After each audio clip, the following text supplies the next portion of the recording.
Chapter 1। हम में से ज्यादातर लोग एक फादर के अंडर बड़े होते हैं और उनसे सीखते हैं, लेकिन रिच डैड पुअर डैड के ऑथर रॉबर्ट कियोसाकी की लाइफ हमसे थोड़ी डिफरेंट है। वो अपने दो फादर्स के अंडर बड़े हुए थे। एक थे उनके खुद के फादर, जिन्हें उस बुक में अपना पुअर डैड कहते हैं, और दूसरे उनके फ्रेंड माइक के फादर, जिनके साथ वो काफी वक्त गुजारते थे। उन इस बुक में वो अपना रिच डैड कहते हैं। उनके पुअर डैड बहुत ज्यादा पढ़े लिखे थे, उन्होंने पीएचडी किया था और फिर स्कॉलरशिप पे एडवांस स्टडीज भी की, जबकि उनके रिच डैड ने कभी 8वीं क्लास भी पास नहीं की थी। दोनों डैड्स अपने कैरियर में बहुत सक्सेसफुल थे, लेकिन उनके पुअर डैड के साथ हमेशा पैसों को लेकर प्रॉब्लम रहता था, जबकि उनके रिच डैड शहर के सबसे अमीर आदमी में से थे।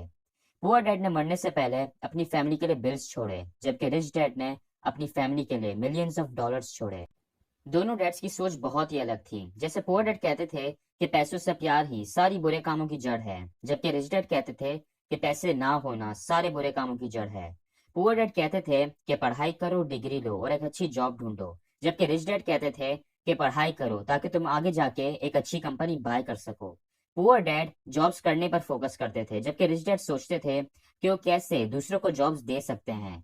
उनके पुअर डैड हमेशा कहते थे कि मैं कभी अमीर नहीं बन सकता, जबकि उनके रिच डैड हमेशा अपने आप को रिच बुलाते थे। इवन जब उनकी फाइनेंशियल कंडीशन बिल्कुल खराब ही क्यों ना हो, तब भी वो अपने आप को रिच ही बुलाते थे। कभी ये नहीं सोचते थे कि वो पुअर है या किसी से कम है।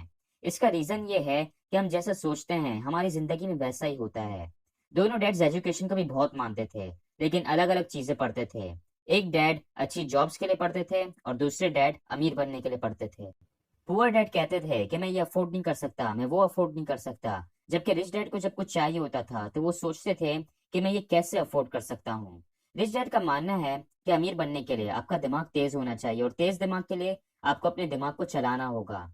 आपका दिमाग जितना चलेगा वो उतना ही तेज होता जाएगा। जब आप खुद से किसी प्रॉब्लम का सोल्यूशन निकालते हो, कुछ आइडिया सोचते हो, तो इससे आपके ब्रेन मसल्स स्ट्रांग होते हैं। ये कह देना कि मैं अफोर्ड नहीं कर सकता, वो कहते थे कि ये कहने से आपका दिमाग बंद हो जाता है और कुछ सोचेगा नहीं। दिमाग को तेज करने के लिए उसे चलाया करो। आपका दिमाग जितना चलेगा आप उतने ही अमीर बन सकोगे। रॉबर्ट उस टाइम पे बहुत ही छोटे थे और उन्हें समझ नहीं आ रहा था कि वो दोनों फादर्स में से किसकी सुने। प्रॉब्लम ये था कि रिच डैड उस वक्त रिच नहीं थे, बस उनकी सोच पुअर डैड से अलग थी। वो हर चीज पुअर डैड से डिफरेंटली करते थे, और इसी वजह से फिर वो आगे जाके इतना अमीर भी बने। हमारे जो स्कूल्स हैं वो हमें अच्छा डॉक्टर, लॉयर और बैंकर तो बनाते हैं, लेकिन स्कूल में ये नहीं सिखाया जाता कि अमीर कैसे बनते हैं। इसके बारे में बच्चों को घर में सिखाया जाता है।